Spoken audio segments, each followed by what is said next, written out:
It's still the second half of the 1920s, but what happens in the newly formed Soviet Union is a story unto itself.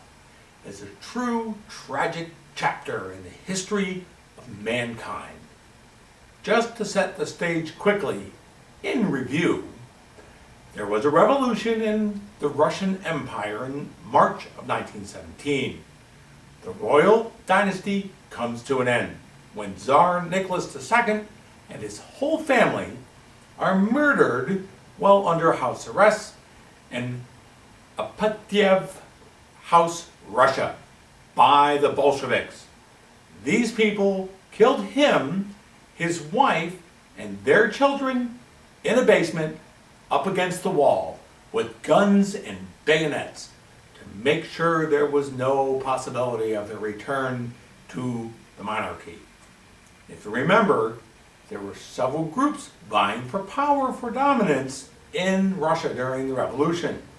It was the Bolsheviks that were the most brutal, and they showed no concern for human life at that time, or at any time for that matter. They had no problem with mass hangings of mostly innocent people, purges, meaning the killing of all the people that belonged to groups that opposed them. They took control of the press and printed blatant lies to deceive the populace. It's a good thing that today we have peaceful and intelligent discourse and nobody dominates the press. The Bolsheviks were, of course, led by Vladimir Lenin from 1917 until 1924. During his time as leader and their consolidation of power, about 8 million people were killed. About 50,000 of them were other communists killed by the Bolsheviks trying to stop them. Quote, "A revolution is certainly the most authoritarian thing there is. It is the act whereby one part of the population imposes its will upon the other part by means of rifles, bayonets, and cannons, authoritarian means. If such there be at all, and if the victorious party does not want to have fought in vain, it must maintain this rule by means of terror, which its arms inspire in the reactionists." And that's Frederick Engels, On Authority, 1872. He co-authored the Communist Manifesto in 1848 with Karl Marx. The Bolsheviks took this to heart. In 1924, the Soviet Union adopts a constitution based on the dictatorship of the proletariat. This means the working people of the nation are the dictators of themselves. In reality, the USSR is nothing like that at all. It is a dictatorship of originally Lenin and then Joseph Stalin. It also sets the rules for public ownership of land and the means of production. The government takes over. In this system, there is no personal ownership of anything. Everything is the property of the state. Your car is not yours. Your house is not yours. Your anything you can think of is not yours. It all belongs to the state. There are no private companies, just the state. The whole economy is run by the state. If you are a farmer, the state tells you what to grow, where to grow it, and when it is harvested. And the state takes all the harvest. If you keep some for yourself and your family, you are arrested and no food is redistributed back to you or your family as punishment. Religion of any kind is illegal. If you openly practice religion, you are arrested and possibly sentenced to death. The idea is, if there's no religion, then there's nothing more powerful than the state. No higher power. There's only the state. The state also tells you what you're going to do for a living. What you will go to school for and what to think. When Lenin dies, after a series of strokes in 1924, Joseph Stalin replaces him as leader. Joseph Stalin gains complete dictator status by first reorganizing the positions of power of the people who are a threat to him in the government. Then he just had them rounded up in the middle of the night and deported or sent to prison. Then he just had them killed after a big show trial. This created an atmosphere of absolute fear. Who will die next? Stalin then becomes more and more paranoid himself, so more people die. Stalin also collectivizes the farms, feeling that this will increase production. This ends up creating a famine in the early 1930s. The farmers that were unhappy with the forced collectivization have all of their food taken away. Due to the need to focus on getting Russia in line and setting up the framework for the Soviet system, the Ukraine had been left to its own devices for a while. The Ukraine had begun to experience renewed nationalism and a return to its own culture, including the Orthodox Church. Religion is banned and discouraged by communism. Joseph Stalin was having none of this. He decided to crush the people's newly inspired free spirit. Stalin used the same methods he had so effectively used within the other parts of the Soviet Union. This started in 1929. Over 5,000 Ukrainian scholars, scientists, and cultural and religious leaders were arrested. They were being falsely accused of plotting an armed revolt. Those arrested were either shot without trial or deported to prison camps in Siberia, way off in the eastern part of the Soviet Union. Stalin then imposed the Soviet system of land collectivization, seizure of all privately owned farm, land, and livestock in the Ukraine. 80% of the people in the Ukraine were farmers. Any farmer who owned 24 or more acres or had employed farm workers were referred to as kulaks by the communists. Stalin believed that any future insurrection would be led by the kulaks. He decided it was best to liquidate the kulaks as a class. Imagine just liquidating someone you disagreed with. Stalin declared them enemies of the people. The kulaks were left homeless without a single possession. Everything was taken from them, even their pots and pans. It was even made illegal to help a kulak in any way. It was thought that up to 10 million people were thrown out of their homes, put on railroad cars, and deported to special settlements in Siberia during this time, with up to 3 million of them dying in the freezing living conditions. Men and older boys, along with childless women and unmarried girls, also became slave workers in the Soviet-run mines and big industrial projects. Farmers of the Ukraine were reduced to the level of rural factory workers on large collective farms. Anyone refusing to participate in the compulsory collectivization system was simply denounced as a kulak and deported to Siberia or shot. This collectivization would have dire consequences in the early 1930s.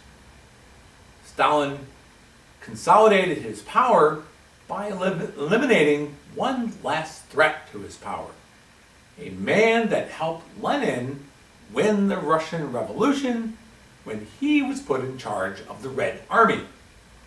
Leon Trotsky was Lenin's right-hand man until Lenin's death in 1924. He was the heir apparent to lead the Soviet Union. Oh, an important note. Trotsky wrote regarding the psychiatry of man, and this is paraphrased, to produce a new, improved version of man that is the future task of communism. Man must look at himself as raw material, or at best, a semi-manufactured product.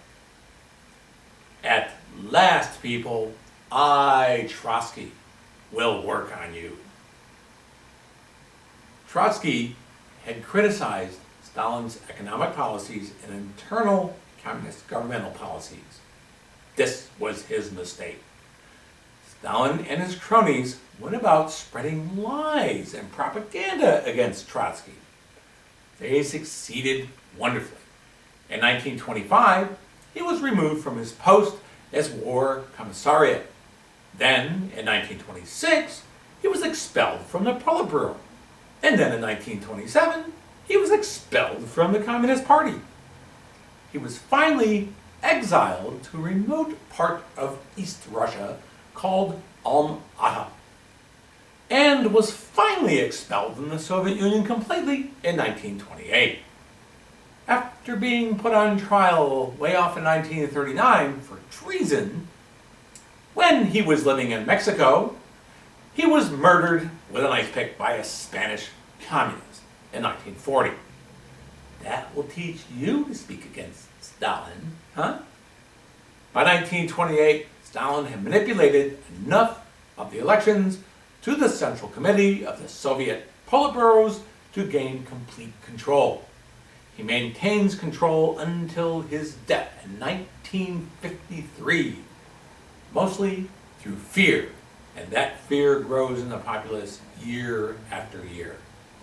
Over 8 million people have died establishing the beautiful utopia of collective communism in the Soviet Union up to 1929. The dying there has only just begun.